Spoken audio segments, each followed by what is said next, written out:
cannot take them any further. But to say, okay guys, this was great. Yeah. What did they do? Did they greet him politely? No. They constrained him. Yeah. They constrained him. You know, there's a place in this gospel where there's such a constraining. There's a brother traveling 22 hours to come and meet us. And I know, you know, that all over this planet, people are constrained by the sound of this word.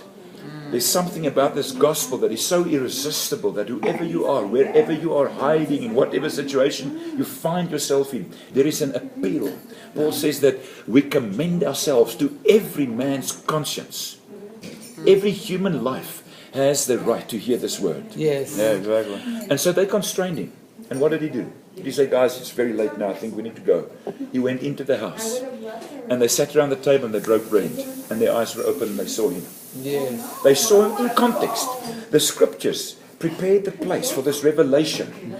So that through that next meal, the incarnation took place. And they realized this is it. As we eat this bread, as we drink this wine, there is a revelation of Christ in us. And this revelation is permanent. Because Luke writes, he vanished from their sight.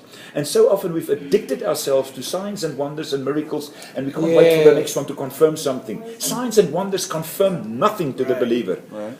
They might be a sign to the unbeliever, but not to the believer, because we have the fullness of Christ revealed in us. So he becomes the substance of us. We're not going back into doubt mode like the forgetful hearer. We gaze deeply into the law of perfect liberty. We become so familiar, so acquainted with the face of our birth, realizing that he rescued my identity. He rescued what he formed and fashioned in my mother's womb to be the carrier of his glory, of his image and likeness. So in that reality, he can vanish. You know, you can go through seasons where there's like no goosebumps, where there's like no visible physical feedback, but you still know exactly the same truth. The same truth. The truth is not in question, because Emmanuel can never become less Emmanuel again. The incarnation can never become less incarnated again, because he's embraced flesh. He's embraced humanity.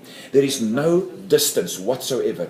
But the beauty of, and I can conclude with this in Luke 24, when Jesus vanished from their sights, what did they go? Did they go, oh, no, he's left us again. He's left us like orphans. You know, let's get sad again. He says, I will come to you. and not for a brief visit, to tabernacle with you, to koinonia with you for all eternity. Nothing shall separate us again. And they were mobilized. They ran back, not because the program said, this is a good time to go and talk in Jerusalem. They've just come from Jerusalem. And they run all the way back.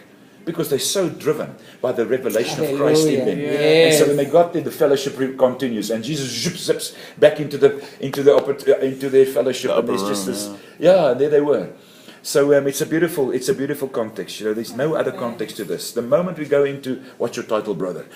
You know, we go into distractions again. How many people you got in your church? How many people? I mean, yes, Paul. Imagine Paul. Paul, how many people did you preach to? How many people did you heal yesterday? Paul sits in prison. Just the prison guard. And he's got a voice that no prison cell, no time zone can contain. He didn't have the laptops, he didn't have internet, brother.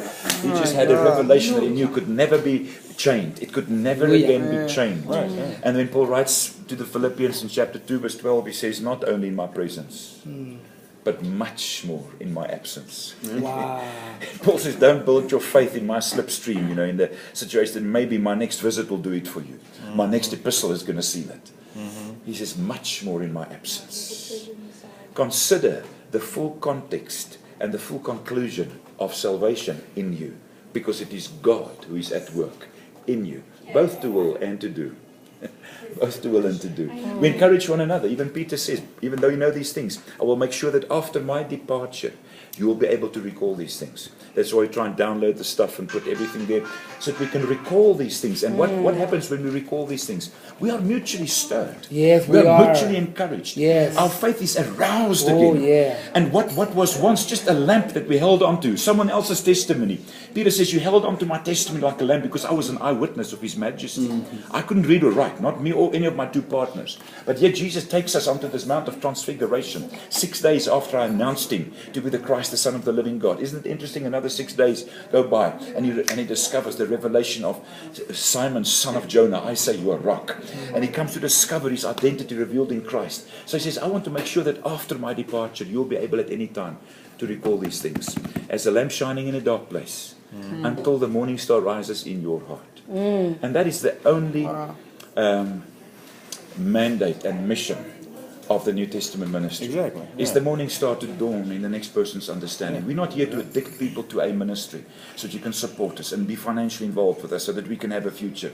I mean, this would be the lowest ranked thing we could do in ministry. But it's here to empower the next individual, the next person who hears, discovers himself in Christ.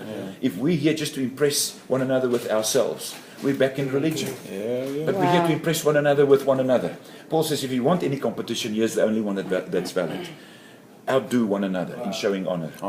Outdo. Imagine that environment where I'm so safe.